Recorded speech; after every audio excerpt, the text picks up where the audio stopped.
ভাই যুবক, তোমাদের পায়ে হাত দিয়া বলি, কার লাইফ স্টাইল তুমি অনুকরণ করো? কার লাইফ স্টাইল? লাইফ স্টাইল অনুকরণ করো তো মুহাম্মদুর রাসূলুল্লাহ। খোদার কসম, চুল কাটা তোমাকে জান্নাতে নিয়ে যাবে, চুল কাটা। মুহাম্মদুর রাসূলুল্লাহর পোশাক তোমাকে জান্নাতে নিবে। যদি পেশাব জান্নাতে নিতে পারে তো পোশাক কেন নিবে না? আমাকে যুক্তি দেন। পেশাব যদি জান্নাতে নিতে পারে তাহলে চুল কাটা কেন নিবে না? পোশাক যদি নিতে পারে তো দাড়ি রাখা কেন নিবে না? পোশাক যদি নিতে পারে তাহলে পর্দা কেন নিবে না? পোশাক যদি নিতে পারে, পেশাব যদি নিতে পারে তাইলে মুস্কি হাসা কেন নিবে না? আমাকে যুক্তি দিয়ে বুঝান। লজিকের দুনিয়া, আমিও লজিক দিব, আপনিও লজিক দেন। আমি লজিকে বিশ্বাসী। আপনি লজিক দিবেন, দেন, আমিও লজিক দিব। যার পেশাব, যার পচা রক্ত, শিঙা দিয়া বাহির হয়েছে পচা রক্ত, সাহাবীর হাতে দিয়া বলছে যাও নিক্ষেপ করে আসো। অন্তরালে যায়া চাইটা খায়া ফেলছে। ফিরা যখন আসছে তো জিজ্ঞাসা করছে কি করছিস? নিক্ষেপ করে আসছি। বলে কোথায়? কোথায়? 2-3 বার জিজ্ঞাসা করছে তো ইশারা দিয়া দেখাইছে পেটে পেটে পেটে পেটে নিক্ষেপ করে দিছি। বলছে কেন?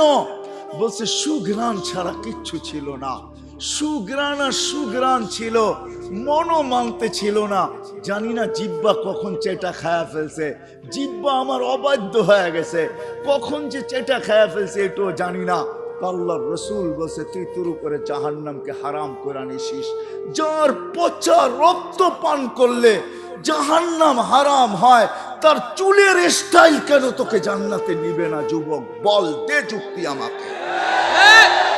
তার ক্যারিয়ার কেন নিবে না? তার লাইফ স্টাইল কেন নিবে না? তার আদর্শ কেন জান্নাতে আমাকে নিবে না? আমাকে যুক্তি দেন নারায়ণগঞ্জের মানুষ। আমি আপনাদের লজিকে বিশ্বাসী। হায়, যার ছোঁয়া পাইলে ভাগ্য খোলে, ছোঁয়া পাইলে ভাগ্য খোলে। ছোঁয়া মরা খেজুর গাছ আল্লাহর রাসূলের পিঠের ছোঁয়া পাইছেন, ভাগ্য আজকে খোলে নাই, চিরদিনের জন্য খুলছেন। মেম্বরে পা দিতে দিলে খেজুর গাছ বাচ্চার মতো চিৎকার দিতে দেরি করে নাই। আল্লাহর রাসূল নাইমা আয়েশা হাত বুলাইতে বুলাইতে বুঝাইতেছিলেন, সান্ত্বনা দিতেছিলেন, কাঁদিস না, তোকে ছোঁয়া দিতে থাকবো। তাও কান্না থামে নাই। বলছে না, শুধু ছোঁয়া দিলে হবে না। মেম্বরে উঠলেন তো উঠলেন কেন? শুধু ছোঁয়া দিয়ে আমার মন ভরবে না। আপনি পায়ে আমাকে ছোঁয়া দিয়ে মেম্বরে উঠবেন, এতটুকু আমার মন ভরবে না। তো আল্লাহর রাসূল বলছে ঠিক আছে, তুই দুনিয়ায় খেজুর খাওয়াইতে পারিস না, আমি তোকে জান্নাতে নিয়ে যাব, আমার জান্নাতে রাখবো। তুই খেজুর দিবি আর আমি মজা করে খাবো। যদি ছোঁয়ায় জান্নাতে যাইতে পারে, ও তুমি ক্যারিয়ারে কেন যাইতে পারবে না? আদর্শে কেন যাইতে পারবে না? লাইফ স্টাইলে কেন যাইতে পারবে না? ওই নবীর মতো ঘুমাইলে কেন যাইতে পারবে না? খাইলে কেন যাইতে পারবে না? হাঁটলে কেন যাইতে পারবে না? চললে কেন যাইতে পারবে না? লজিক বুঝাও তো আমাকে, লজিক দিয়া বুঝাও। হায় হায় হায়, যাকে কাছের থেকে দেখলে ভাগ্য খোলে। দেখলে গাছ দূরের থেকে দেখতে ছিল আল্লাহর রাসূলকে, মন ভরতে ছিল না। দোয়া করছেন মালিক দূরের থেকে দেখি, মন ভরে না, একটু কি কাছে আসার অনুমতি দেওয়া যায় না? তোমার বন্ধুকে একটু কাছের থেকে দেখবো। মানুষের মতো হাঁটতে হাঁটতে আল্লাহর রাসূলের মাথার সামনে আইসা দাঁড়ায়া গেছেন। মন পড়ে আল্লাহর রাসূলকে দেখছেন, আবার জায়গায় চলে গেছেন। ঘুমের থেকে উঠছেন তো জাবের রাদিয়াল্লাহু তাআলা আনহু বলতেছে ইয়া রাসূলুল্লাহ, দেখলাম তো। দেখলাম কি? বলে কি দেখছিস? বলে ওই গাছ মানুষের মতো হাঁটতে হাঁটতে আসছে, আপনার মাথার কাছে দাঁড়ায়া আবার মানুষের মতো হাঁটতে হাঁটতে চলে গেছে। তো আল্লাহর রাসূল বলছে ও দূরের থেকে দেখতে ছিল, মন ভরতে ছিল না। তো হাত উঠায় দিছে, মালিক এত কাছে বন্ধু আসলো, আপনার বন্ধু আসলো, আমি দূরের থেকে দেখা মন ভরে না, একটু কি অনুমতি আমাকে দেওয়া যায় না যে আমি একটু মাথার কাছে দাঁড়ায় দেখবো, নিজের মনটাকে ভরবো? হায় হায় হায়, যাকে দেখা উঠ সেজদা করে উঠ। আল্লাহর রাসূলের সামনে উঠ সেজদা করতেছিলেন, উঠ। সাহাবা বলছে ইয়া রাসূলুল্লাহ নাহনু আহাক্কু বিহা, উট যদি আপনাকে সেজদা করতে পারে তাহলে তো আমরা বড় অধিকার রাখি। তো আল্লাহর রাসূল বলছে লাউ আমারতু আহাদান আন ইয়াসজুদা লি আহাদিন লা আমারতু নিসা আন ইয়াসজুদনা লি আজওয়াজিহিন্না। কোন মানুষকে যদি আল্লাহ ব্যতীত কারো সেজদার বৈধতা থাকতো তাইলে আমি স্ত্রীকে বলতাম সে যেন স্বামীর পায়ে ডেলি সেজদা করে। না না, উট করছে বিদায় তোমরা করতে পারবে তা হবে না, তোমাদের সেজদা একমাত্র আল্লাহর জন্য হবে। হয় আমি কতটুকু বুঝাবো আর। হালিমা সাদিয়া যখন উঠছেন আল্লাহর রসুলকে গাদার উপরে নিয়া, তো যাইতেছিলেন নিজের এলাকার দিকে, গাদা ঘুরা গেছে বাইতুল্লাহর দিকে, ঘুরা এক সেজদা লম্বা, দ্বিতীয় সেজদা আরো লম্বা, তৃতীয় সেজদা আরো লম্বা। গাদাকে জিজ্ঞাসা করছে হালিমা, আরে এত লম্বা লম্বা সেজদা, সবাই চলে যেতেছে, আমি যাব না। আমি সেজদা দিব না তো দিব না কেন? আমি সেজদা ওই আল্লাহকে দিব না তো দিব না কেন যে আল্লাহ দুজাহানের বাদশার জন্য আমার পিঠকে নির্বাচিত করছে। আমি সেজদা দিব না তো দিব কে? ওই মুহাম্মাদুর রাসূলুল্লাহ। ও যুবক, তোমার পায়ে হাত রেখা বুঝাইতেছি, আসো। জীবনটাও ছোট, অস্তিত্বটাও ছোট। আল্লাহ মুকুট দিছেন হাজারো, সম্পর্কগুলাই এক একটা মুকুট, আর উদ্দেশ্য মালিককে পাওয়া, আর পাওয়ার জন্য সহজ পদ্ধতি মুহাম্মাদুর রাসূলুল্লাহ। একটা ক্যারিয়ার ধরেই বসে থাকেন, একটা। আমি প্রমাণ দেখাইতেছি। আপনারা ইয়ামান জান নাই, আপনার ওয়াইস কুরনির নাম জানেন, ওয়াইস কারনি, এটার নাম জানেন ঠিক না? হ্যাঁ, কিন্তু আপনারা করণ চিনেন না। আমি চিনি করণ, আমি 4 বার গেছি, 4 বার ইয়ামান। কয়বার? টানা 4 বার গেছি। আমি জানি করণ থেকে মদিনা দূরে তো দূরে কতটুকু, মদিনা দূরে কতটুকু। ওয়াইস আল্লাহর রাসূলের জামানায় ছিলেন, সাহাবী হইতে পারেন নাই।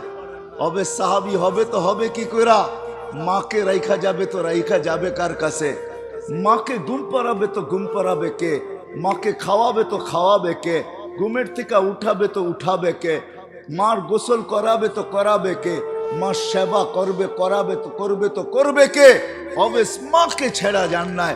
কেননা এটাও আল্লাহর রাসূলের আদর্শের একটা আদর্শ, যে মা আর বাবা, এটাও আল্লাহর রাসূলের একটা আদর্শ। অবেস মাকে ধরা পড়া ছিল, সাহাবী হওয়ার সুযোগ পায় নাই, একটা আদর্শকে ধরা পড়া ছিল। বিদায় আল্লাহ অবেসকে চমকাইছে এতটুকু, বলছে বন্ধু অবেস সাহাবী হইতে পারে নাই, কিন্তু আমি আপনাকে বলতেছি বলা যান, যে অবেসকে পাবে সে যেন আপনার উম্মতের জন্য অবেসের হাত দুটা উঠাইতে বলে। কেননা অবেস হাত উঠাইতে দেরি, আমরা কবুল করতে দেরি করি না। কেননা অবেস আপনার একটা আদর্শ নিয়ে পড়া আছে, মা মা মা। মাকে ছেড়া যাব তো যাব কি করে? একদিকে সাহাবিয়ার টানতেছে, একদিকে আল্লাহর রাসূলের দিদার টানতেছে, একদিকে সাহাবী হওয়ার কি সৌভাগ্যকে নেওয়া টানতেছে, আরেকদিকে বলতেছে মা নবীর আদর্শ রাইখা যাইতো যাই কি করে? সাহাবী হইতে পারেন না। আল্লাহর রাসূল বলছে ওমর কেউ পাবে না কিন্তু তুমি পাবে, আলী কেউ পাক আর না পাক তোমরা দুইজনে পাবে। যখনই অবেসকে পাবে তো বলবে আমাদের জন্য যেন হাত উঠায়া দেয়, আমার উম্মতের জন্য যে হাত উঠায়া দেয়, আর তোমাদের জন্য দোয়া করায় নিবে। আর রাখো আমার এই জুব্বা, অবেসকে পাইলে আমার জুব্বা অবেসকে পড়ায় দিও। আশ্চর্যজনক না? আশ্চর্যজনক তো সামনেরটা। অবেসকে যেদিন মার সেবার বদলা দিবে আল্লাহ, জান্নাতের গেটে দাঁড় করায় দিবে। অবেস যখন জান্নাতে ঢুকতে থাকবে তো আল্লাহ থামায়া দিবে আর বলবে অবেস আজকে জান্নাতি দুযোগী সবাইকে আমি দেখাইতে চাই, তুমি যে আমার নবীর একটা আদর্শ নিয়ে পড়া ছিলা, সাহাবী হইতে পারো নাই, তাবেই হইছো, ওই মার সেবার বদলা আজকে জান্নাত জাহান্নাম সবাইকে দেখাবো। কি দেখাবেন? তো আল্লাহ ঘোষণা দেয় অবেস জাহান্নামে যার উপরে তুমি আঙ্গুল উঠাবে, তোমার আঙ্গুলের ইশারায় তাকে আমি জান্নাতে দিব। অবেস আঙ্গুল উঠাইতে থাকবে, কাতারে কাতার জান্নাতে যাইতে থাকবে। আল্লাহর রাসূল আরবের এক কবিলার নাম নিছেন যে এই কবিলার সমপরিমাণ লোক জান্নাতে যাবে। কসম খোদার আল্লাহ রসুলের একটা কেরিয়ার ধরা পড়া, একটা আদর্শ, একটা কেরিয়ার, একটা লাইফ স্টাইল নিয়ে পড়া থাকো যুবক, কসম খোদার এটা তোমাকে জান্নাতে নিবেই নিবে। মুক্তি দিয়া বুঝাইলাম হাদিস, আর আর হবে না কেন? আল্লাহর রসুল এই উম্মতের জন্য হারিসুল লাকাদ জাআকুম রাসূলুম মিন আনফুসিকুম আজিজুন আলাইহি মা আনিতুম হারিসুম বিল মুমিনিনা রাউফুর রহিম। ওই নবী যিনি আরশে যে আমাদেরকে বলেন নাই, সারা জীবন কাঁদতে কাঁদতে কাঁদতে কাঁদতে একদিনের জন্য চোখের পানি শুকায় নাই। নাইলে জিবরিল মিকাইল কোনোদিন মিথ্যা বলতো না। জিবরিল মিকাইল দুজন জিজ্ঞাসা করছেন মা জালা আরাকা তাবকি, যখনই দেখি আপনার চোখে পানি কেন টলটল করে? বলছে যেদিন থেকে জান্নাত জাহান্নাম দেখা আসছি ওদিন থেকে চোখের পানি থামে না। যে সারা জীবন চোখের পানি ঝরাইছেন, মৃত্যু লগ্নে যখন চাইতেছেন তখনও চোখের পানি ঝরতে ছিল। জিবরিল আলাইহিস সালাম জিজ্ঞাসা করছেন আনতা ইলা রাফিকি আতাবকি আনতা ইলা রাফিকিল আলা আল্লাহু ইয়ান্তাযিরুক। এখনো কাঁদেন? আল্লাহ আপনার অপেক্ষায় অপেক্ষমান।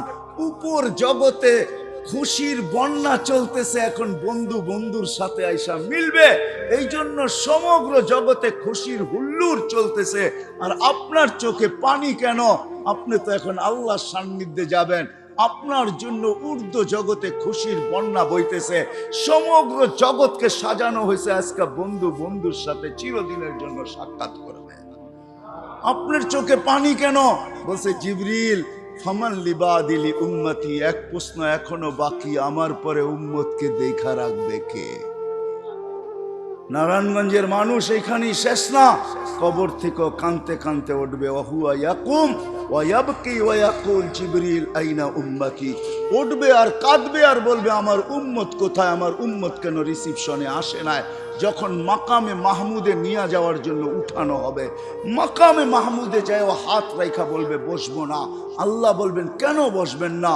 বলে আমার উম্মতকে, পিপাসিত উম্মতকে আমি বসলে পানি পান করাবে তো কে করাবে? আমি তো দুনিয়াতে বইলা আসছি মাওঈদুকুমুল হাউজ, উম্মতকে কানে কানে বইলা আসছি সাক্ষাৎ হাউজে কাউসারে সর্বপ্রথম হবে, আমি নিজের হাতে তোমাদেরকে পান করাবো।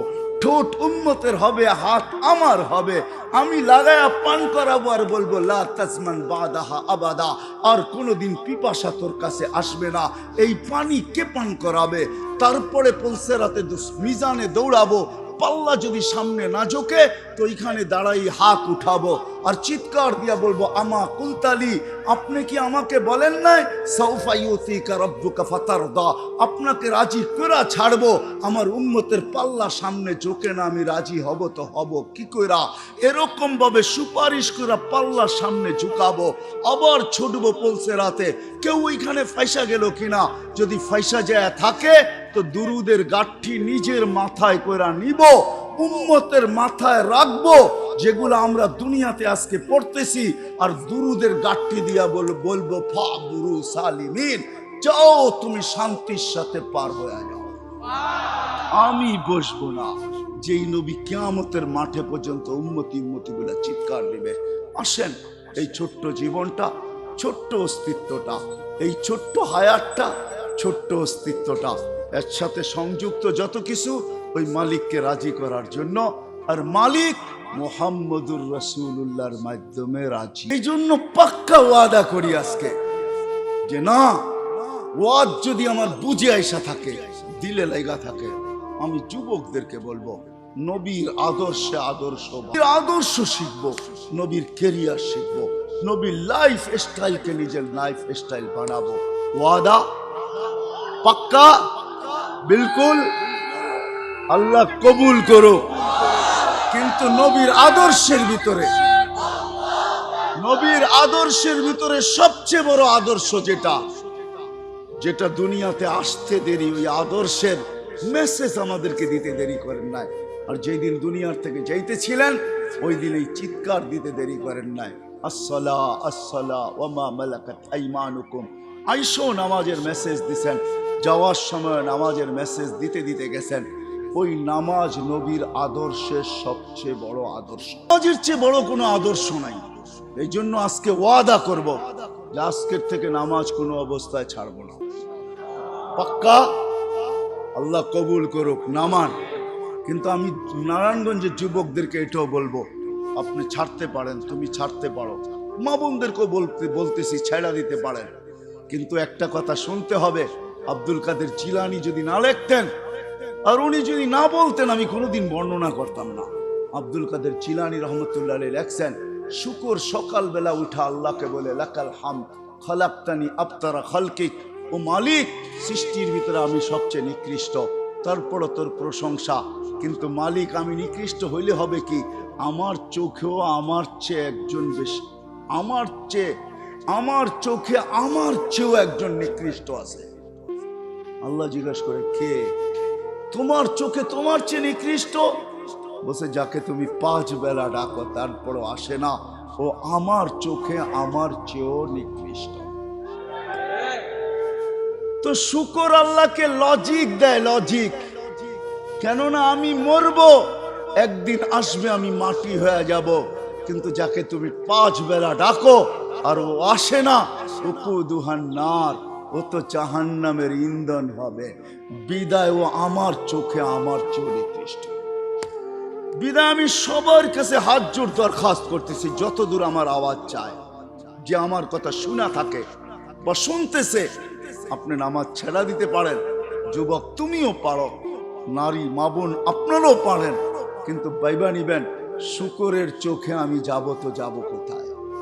সব কিছু মানি, কিন্তু যদি মুকুট না থাকে যৌবন, তাহলে হারবাল, বলি কথা, হারবালে যাবে আর আসবে, ঠিক না? মুকুট কেউ ফিরে দিতে পারবে না। যুবকের যৌবনও কিন্তু মুকুট। কেমন মুকুট? যদি মুকুট না হইতো তাহলে আল্লাহ কোনোদিন এই কথা বলতেন না, যুবক তোর যৌবন মুকুট। কেমন মুকুট জানিস? হায় হায়, তুই আরশের নিচে বৈশা মেলা দেখবি, তোর আরশের নিচে চলতে থাকবে মেলা, আর তুই থাকবি ওই মেলায়, আর আরশের বাহিরে হইতে থাকবে হিসাব। জিল্লুহুমুল্লাহু তাহতা দিল্লি শাবুন নাশা ফি ইবাদাতিল্লাহ। তাহলে আল্লাহ কোনোদিন এই কথা বলতেন না। যৌবন যদি একটা মুকুট না হইতো, তাহলে যুবককে আল্লাহ এই কথা বলতেন না, যুবক আরশের নিচে আমি ওই মেলায় তোকে স্থান দিব, যেই মেলায় 7 শ্রেণীর লোক ওই মেলায় থাকবে, ওরা মেলায় বিভোর থাকবে, আর আরশের বাহিরেই খেলা চলতে থাকবে, যেটাকে হিসাব কিতাব বলে। তাইলে এই হাদিস কোনোদিন আসতো না। মনে হয় বুঝাইতে পারি না। যৌবনও একটা মুকুট, কিন্তু বিশাল মুকুট, দুনিয়ার হিসাবেও মুকুট দেখাইলাম, আবার আল্লাহ প্রদত্ত মুকুট। যৌবন যদি মুকুট না হইতো, তাহলে হাদিসে কুদসি কোনোদিন আসতো না। আল্লাহ যুবককে দেখা, ওই যুবককে দেখা আল্লাহ এই কথা বলতেন না, যেই যুবক শাবাবা খুশা, যেই যুবক আল্লাহর ভয়ে নিজেকে লজ্জাপতির মতো গুটায় নিছে, তাইলে ওই যুবককে দেখায় আল্লাহ এই কথা বলতেন না। ফেরেশতাদেরকে এই কথা কোনোদিনও শুনাইতেন না, ইন্নী উবাহি বিহিল মালাইকা, ও ফেরেশতারা, আমি এই যুবককে নিয়ে তোমাদের উপরে গৌরব করি। এই শব্দ আল্লাহ কোনোদিন বলতেন না। যদি দেখাইতে যাই, কোরআনের ওই কথা তো রয়েই গেল, ওয়ালাকাদ কাররামনা বানি আদম, আল্লাহ বলে শ্রেষ্ঠত্বের মুকুট তোর মাথায়। কোরআন বলতেছে শ্রেষ্ঠত্বের, তুই ছোট হইলে হবে কি? কেননা তুলনা করতে গেলে আমার কাছে সময় হবে না যে আমরা অস্তিত্বগতভাবে কতটুকু ছোট। জিবরিল আলাইহিস সালামের সাথে তুলনা চলবে না আমাদের, কেননা ফাইদা রাসুহু ফাওকা সাবঈ সামাওয়াত, উনার মাথা 7 আকাশের উপরে, রিজলুহু তাহতাস সারা, পাও 7 জমিনের নিচে, সিত্তুমিয়াতু জানা, 600 ডানা, লাউ কাশাফা জানাহাই লাগাত্তাল মাশরিক ওয়াল মাগরিব, 2 ডানা প্রসারিত করলে 2 সীমান্ত ঢাকা যায়। ওটার সামনে তো আপনার আমার কোনো তুলনাই নাই। বিদায় ওনাকে দিয়ে আমাদেরকে তুলনা করলে চলবে না, কোনো পার্সেন্টেজ নাই। জমিনেরটা দিয়ে আমাদেরকে তুলনা করতে হবে। জমিনেরটা দিয়ে তুলনা করতেও যদি যাই তাহলে পাওয়া যায় সুলাইমান আলাইহিস সালামের দাওয়াতে যে মাছ আসছিল সর্বপ্রথম, উনি জমিনের প্রাণীকে একবেলা খাওয়াইতে চাইছিলেন, অনুমতি আল্লাহ দিয়া দিছিলেন।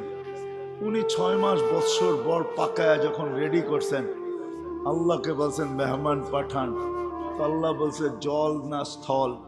বলছে জল আগে পাঠান, স্থলের মানুষগুলা তো বাড়ির মানুষই, ওরা পরে খাবে না। তো আল্লাহ জলের থেকে একটা মাছ পাঠায়া দিছিলেন শুনছিলাম। মাছ এসা সালাম দিয়া বলছে আল্লাহর নবী আজকে তো আপনারই মেহমান। বলে বিলকুল।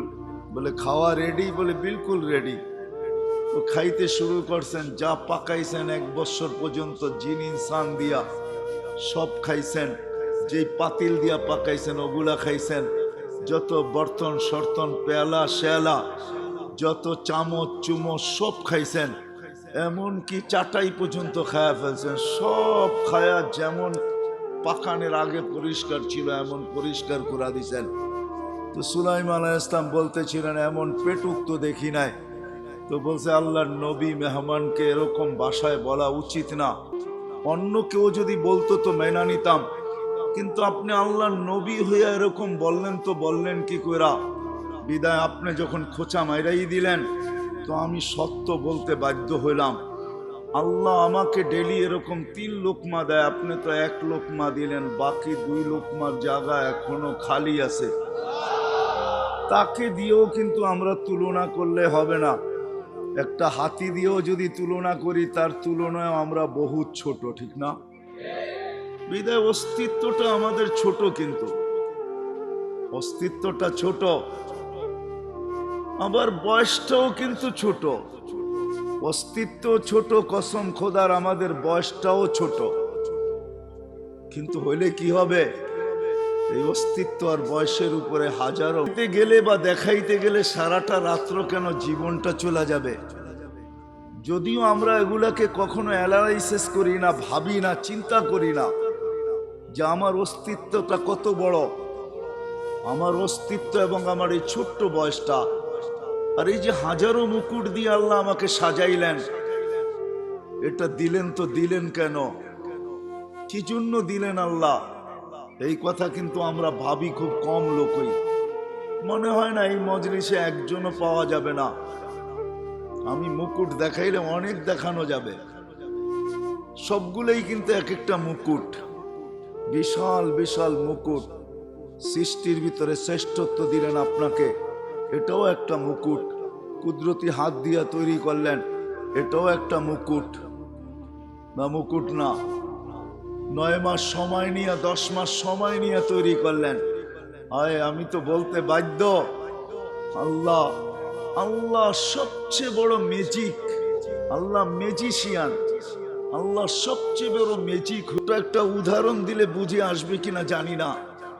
যদি এই ময়দান কেন, বাংলাদেশের বিশাল থেকে বিশাল ময়দান যদি নেওয়া হয় আর সমগ্র দুনিয়ার চোখের ডাক্তারদের যদি ডাকা হয় আর সবার সামনে যদি একটা ছোট্ট প্রশ্ন রাখা হয় যে 100 বৎসর আপনাদের গবেষণা চলতেছে ছোট্ট একটা চোখ নিয়া, আপনি গবেষণায় কতটুকু অগ্রসর হইলেন আর কতটুকু অগ্রসর হওয়া বাকি আছে, তাহলে কসম খোদা সারা দুনিয়ার ডাক্তার এই কথা বলবে, সারা দুনিয়ার ডাক্তার এই কথা বলবে যে গবেষণা করতেছি এটা জানি, কিন্তু কতটুকু পৌঁছতে পারলাম আর কতটুকু বাকি আছে, সারা দুনিয়ার ডাক্তার বলবে এটা আমাদের জানা নাই। যে আল্লাহ ছোট্ট একটা চোখে এরকম ম্যাজিক ফিট করতে পারে, ছোট্ট একটা চোখে এতটুকু ম্যাজিক, যে সারা দুনিয়ার চোখের ডাক্তার যদি আনা হয়, সারা দুনিয়ার চোখের ডাক্তারকে যদি আনা হয় আর যদি বলা হয় যে গবেষণা করতে করতে 100 বৎসর হয়ে গেল, আরো বেশি 200-400 বৎসর বললেও কম হবে না, আপনি কোন সিদ্ধান্তে পৌঁছলেন? হায় হায়, আল্লাহ সবচেয়ে বড় ম্যাজিক দেখাইছেন মানুষের ভিতরে, সবচেয়ে বড় ম্যাজিক মানুষ, ম্যাজিশিয়ান আল্লাহ। কে ম্যাজিক দেখাইছেন? কে? বিদায় আসল কথার দিকে চলে আসি, সময় লম্বা করা যাবে না, এই জন্য আসল কথার দিকে চলে আসি যে এই ছোট্ট অস্তিত্ব আর এই ছোট্ট জীবন, এই ছোট্ট অস্তিত্ব আর এই ছোট্ট জীবনের উপরে হাজারো মুকুট, শত না হাজারো মুকুট দেখানো যাবে। হায় হায়, আমাদের সুস্থতাটাও একটা মুকুট। যদি সুস্থতা মুকুট না হইতো তাহলে হাদিসের এই শব্দ কোনোদিন আসতো না। সুস্থতা যদি মুকুট না হইতো, কি আওয়াজ নাই, মুকুট না হইতো, সুস্থতা একটা মুকুট। আরে আজিজও আওয়াজ হবে কোত্থেকে? নিয়ে আসছেন লিপ টাচ। এটা লিপ টাচ, এটা মুখের সাথে লাগায়া বললে আওয়াজ যাবে, ডাইনে বামে গেলে এটা আওয়াজ যাবে না। এটা বানানো হয়েছে সিঙ্গারদের জন্য, সিঙ্গার বক্তাদের জন্য এটা বানানো হয় নাই। একটু আগে তো শুনতেছিলেন, ঠিক না? কেননা মুখের সামনে নিয়ে বলতে থাকলে খুব ভালো শুনবেন। এটার নামই হইল লিপ টাচ। ঠোঁটের সাথে লাগায়া বলতে হবে। আমরা সিঙ্গার না, আমরা সিঙ্গারের অপেক্ষায় আছি যে আল্লাহ জান্নাতে সুপার সিঙ্গার দেখাবে, ওটার অপেক্ষায় আছি। আমরা সিঙ্গার না। নিয়েই তো আসছেন লিপ টাচ, কানেরটা নিয়ে আসেন, আওয়াজ শুনবেন। ডাইনে গেলে বামে গেলে এটা আওয়াজ টানে না।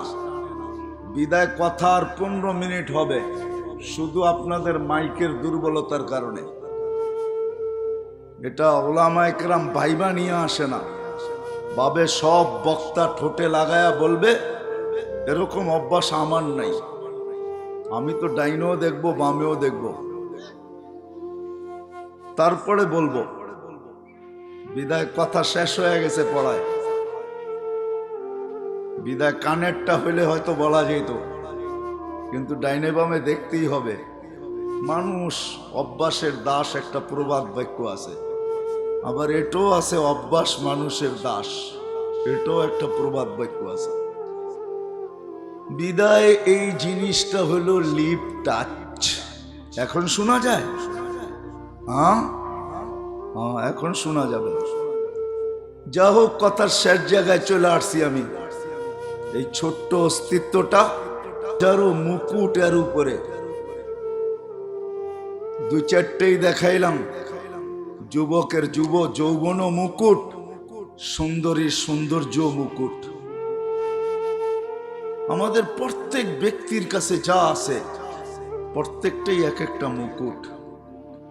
সব কিছু দিছেন একমাত্র আল্লাহকে রাজি করার জন্য, আল্লাহকে পাওয়ার জন্য, আল্লাহকে খুশি করার জন্য, আল্লাহকে সঙ্গে নেওয়ার জন্য, আল্লাহকে পক্ষে নেওয়ার জন্য।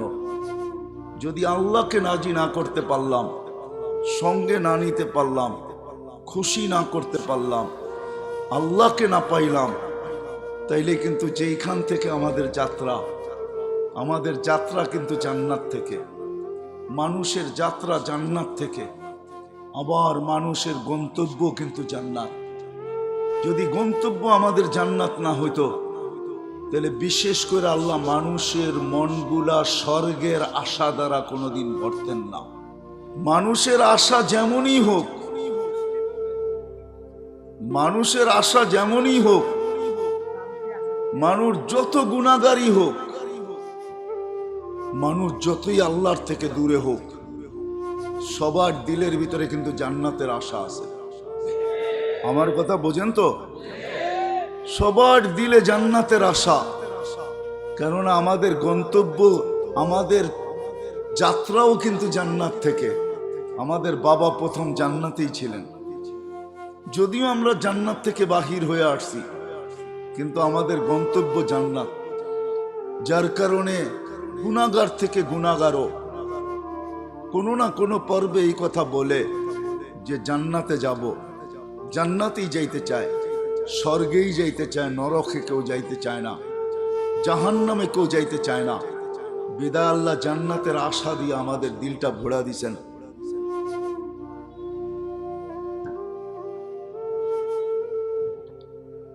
জান্নাতের আশা দিয়ে আল্লাহ আমাদের দিলটাকে ভরা দিছেন।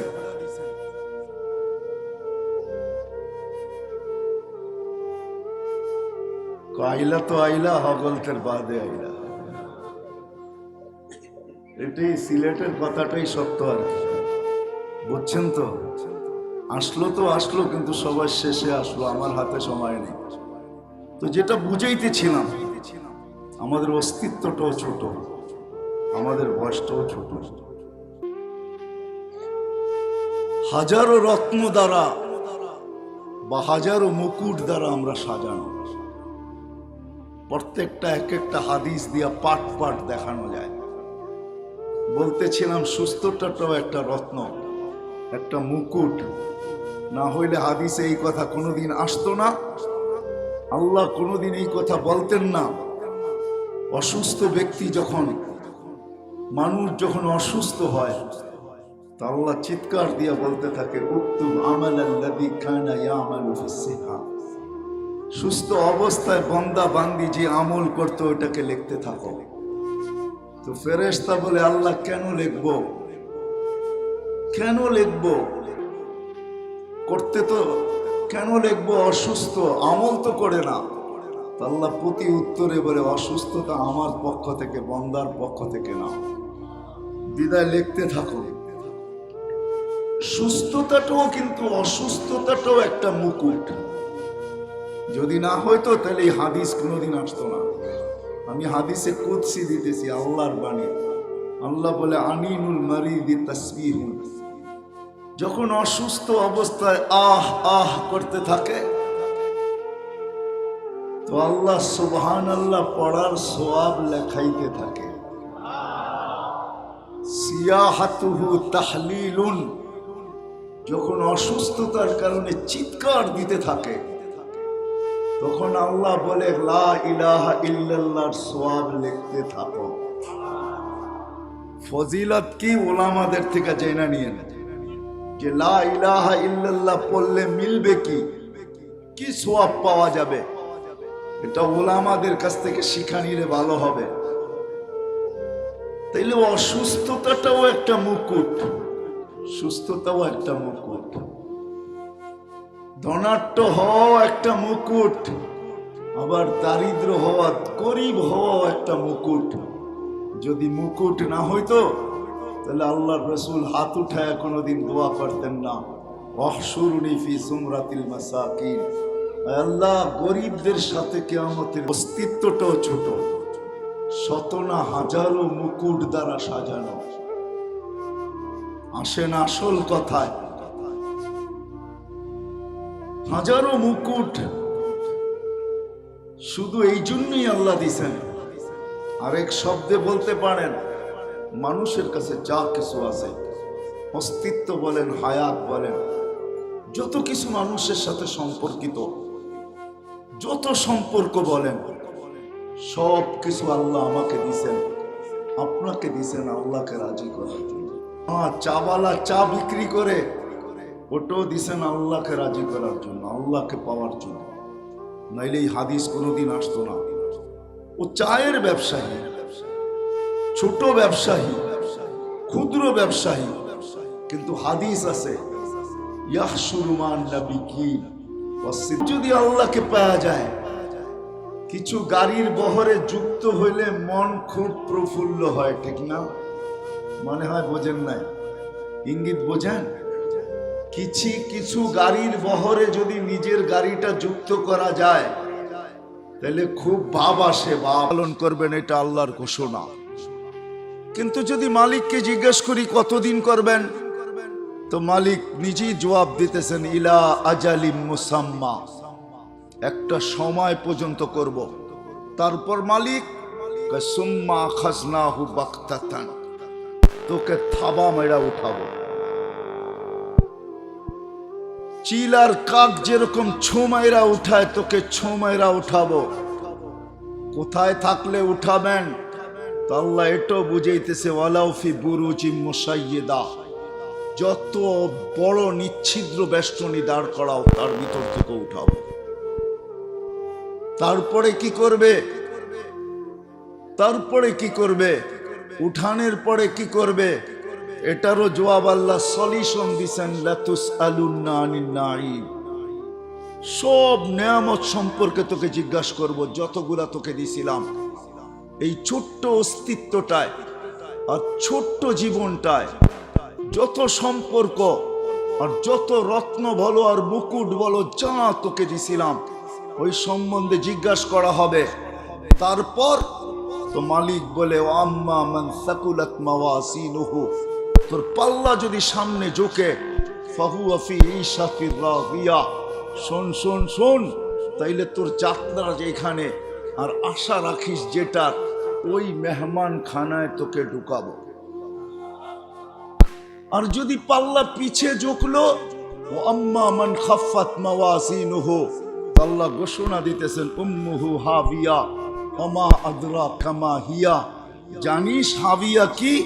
তো আল্লাহ নিজেই বলতেছেন, নারুন হামিয়া, প্রজ্বলিত অস্তিত্ব, ছোট্ট জীবন। নারায়ণগঞ্জের মানুষ বিলকুল এন্ডে চলে আসছি।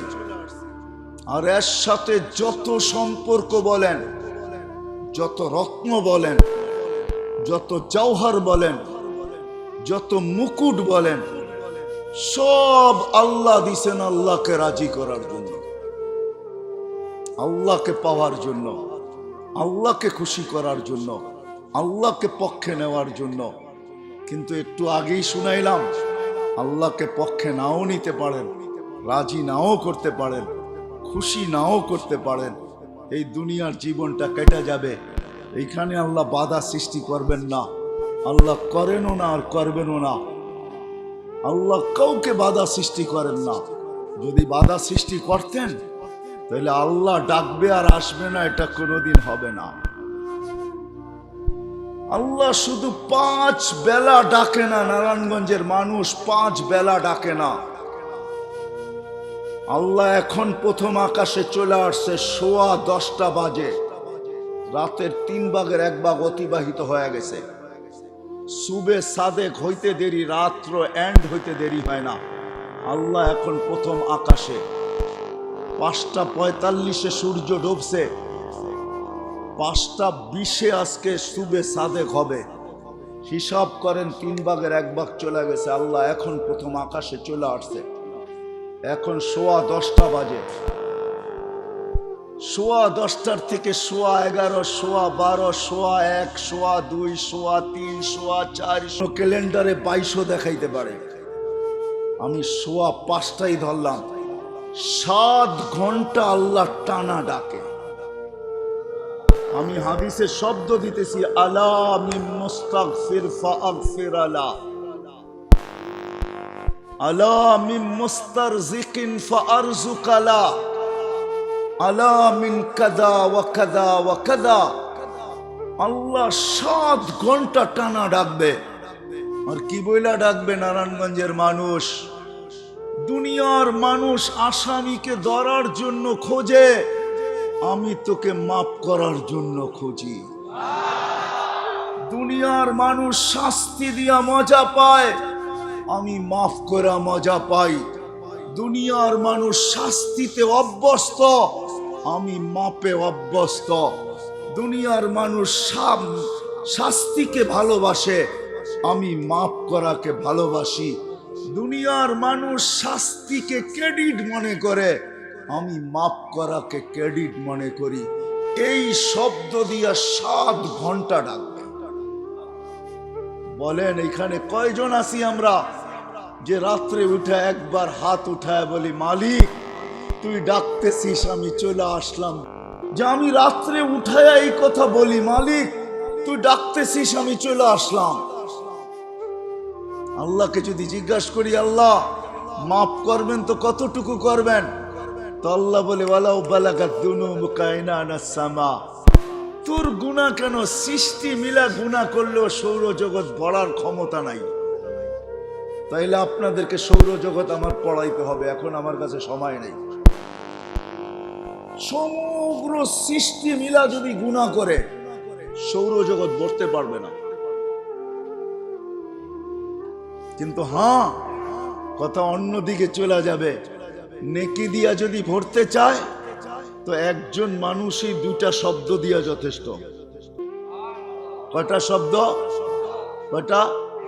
সুবহানাল্লাহ একটা শব্দ, আলহামদুলিল্লাহ একটা শব্দ। উলামাদেরকে জিজ্ঞাসা করেন, সুবহানাল্লাহ আলহামদুলিল্লাহ তামলাউ মা বাইনাস সামাই ওয়াল আরদ। সৌরজগৎ ভরা যায়, কিন্তু সমগ্র সৃষ্টি মিলা গুনাহ দিয়া ভরা যাবে না। কিন্তু আল্লাহ বলে ওয়ালাউ বালাগাত যুনুবুকা ইনানাস সামা, তুই একাও যদি ভরা দিস, আর শুধু ভরিস নাই, আকাশ ভেদ করে যদি উপরও চড়ায়া দিস, তুই মাপ চাইতে দেরি, আমি মাফ করতে দেরি করব না। ওয়ালা উবালি, আমার পরওয়াজ টাইম ডাকে না। 5 টাইম আল্লাহ আমাদেরকে ডাকে না। ওইখান থেকে বাহির হয়ে গেছি। যদি আল্লাহ আমাদের মতনই হইতেন, বাধ্য করতেন, হায় হায়, তাইলে 5 টাইম সাথে 7 ঘন্টা রাত্র, এই শীতের রাত্রে 7 ঘন্টা আল্লাহ ডাকবে আর কেউ আসবে না, এটা কোনোদিন সম্ভব ছিল না। ছিল? হ্যাঁ, আল্লাহ কে? কি আল্লাহ শুধু আল্লাহ? হ্যাঁ, আল্লাহ কে? রফা আসসামা বিগাইরি আমাদ। আল্লাহ উনি যিনি খুঁটি ছাড়া আকাশকে দাঁড়া করাইছেন। আল্লাহ কে? বাসাতাল আরদা আলা মাইল জামাত, যে পানির উপরে জমিনকে বিছাইছেন। আল্লাহ কে? জাআলাল জিবালা আওতাদা, যে পাহাড়কে প্যারা বানায়। 99টা পদের মালিক যিনি আল্লাহ, উনি ডাকে। কিন্তু সাড়া দেয় তো দেয় কয়জন? কয়জন আমরা সাড়া দেই? আল্লাহ কিচ্ছু বলেন না, কারণ আল্লাহ জানেন সীমা রেখা তোমাকে দেওয়া আছে। আসতে দেরি, তোমাকে উঠাইতে দেরি করব না। বিদায় ছোট্ট অস্তিত্ব আর ছোট্ট জীবনটা, এর সাথে সংযুক্ত যা আছে সব দিছেন মালিককে রাজি করার জন্য। যতক্ষণ পর্যন্ত মালিক রাজি না হবে, তো গন্তব্য আমাদের যাত্রা যেখান থেকে আর মনে আসা যেটা, ওই জান্নাত কোনোদিন পাওয়া সম্ভব হবে না। বুঝাইতে পারলাম? এতটুকু বুঝে আসলো? দুনিয়া কেটে যাবে, আবারও বলতেছি দুনিয়া কেটে যাবে, আল্লাহ না পাইলেও কেটে যাবে। 750 কোটি মানুষের ভিতরে 600 কোটি মানুষই আল্লাহকে মানে না, জানে না, চিনে না। তারপরে ওদের জীবন কেটে যেতেছে, আজকে না মানলেও কেটে যাবে। কিন্তু কালকে যে মৃত্যু, এরপরে 1 সেকেন্ডও আল্লাহ পাওয়া ছাড়া কাটবে না। কসম খোদার কাটবে না, এটাই সত্য। বিদায় সব সম্পর্ক আল্লাহ পাওয়ার জন্য, আল্লাহ পাওয়ার জন্য আল্লাহ দিছেন। এই অস্তিত্বটাও আল্লাহ পাওয়ার জন্য, ছোট্ট জীবনটাও আল্লাহ পাওয়ার জন্য, এর সাথে সংযুক্ততা যত জিনিস আছে সব আল্লাহ পাওয়ার জন্য। কিন্তু একটা ছোট্ট প্রশ্ন, আল্লাহ পাবো তো পাবো কি করে? আল্লাহকে তো চোখে দেখা যায় না যে আমি আল্লাহ পাবো। আল্লাহর কথা তো শোনা যায় না যে আমি আল্লাহ পাবো। আল্লাহকে তো ধ্যান ধারণায় আনা যায় না, আল্লাহকে তো আঁকা যায় না। আল্লাহ কিরকম? মানুষ ব্যঙ্গচিত্র দুনিয়াতে অনেক আঁকছে, আরো না জানি দুনিয়া যতদিন থাকবে কত ব্যঙ্গচিত্র আঁকবে, কিন্তু আজ পর্যন্ত মনে হয় কারো কলমে আল্লাহর কোনো চিত্র উঠে আসে নাই। সত্য তো? ব্যঙ্গচিত্র মানুষ বহুত আঁকছে, আরো বহুত আঁকবে, হইতে পারে, আঁকতে পারে। আমার এটা নিয়ে কোনো সে নাই, আলোচ্য বিষয় না। কিন্তু আজ পর্যন্ত আল্লাহর কোনো আলোকচিত্র আসে নাই, কোনো চিত্র কেউ আঁকতে পারে নাই। এটাই আল্লাহকে ধ্যান ধারণায় আনা যায় না, বর্ণনা দিয়া শেষ করা যায় না। শেষ করবেন কি কইরা? দুনিয়ার পদগুলা সীমিত, আল্লাহর কোনো পদের সীমা রেখা নাই। কোনো আলেম বলতে পারবে না আল্লাহ তো আল্লাহর জাতি নাম, এটা আল্লাহ, এটা পার্সোনাল নাম, এটা আল্লাহর পদ না, এটা হলো জাতি নাম আল্লাহ। পদ সামনে বলতেছি, রহমান এটা হলো আল্লাহর একটা পদ, আল্লাহর একটা সিফত। এটা শুরু কোথায় শেষ কোথায় দুনিয়ার কেউ জানে না, এমনকি জিবরিলও জানে না, মিকাইলও জানে না, ইসরাফিলও জানে না, মালাকুল মউতও জানে না, হামিলিনে আরশও জানে না, কোনো নবী জানে না, কোনো রসুল জানে না, এমনকি মুহাম্মদুর রাসূলুল্লাহ পর্যন্ত জানেন না। কোনো আলেমও বলতে পারবে না যে এটা শুরু কোথায় শেষ কোথায়, বলা যাবে?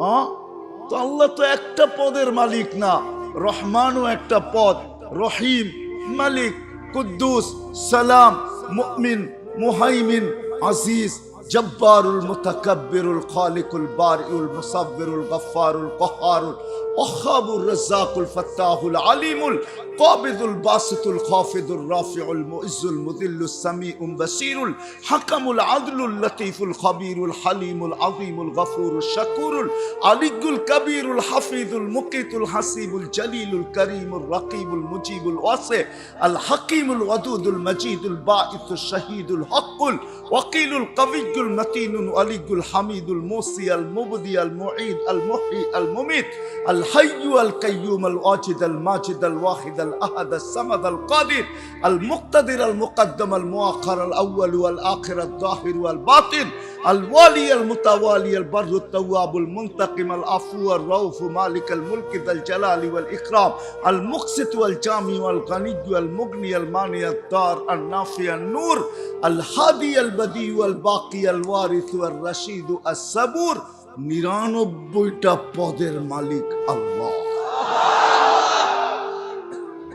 ওই আল্লাহকে রাজি করবো তো করবো কি কইরা?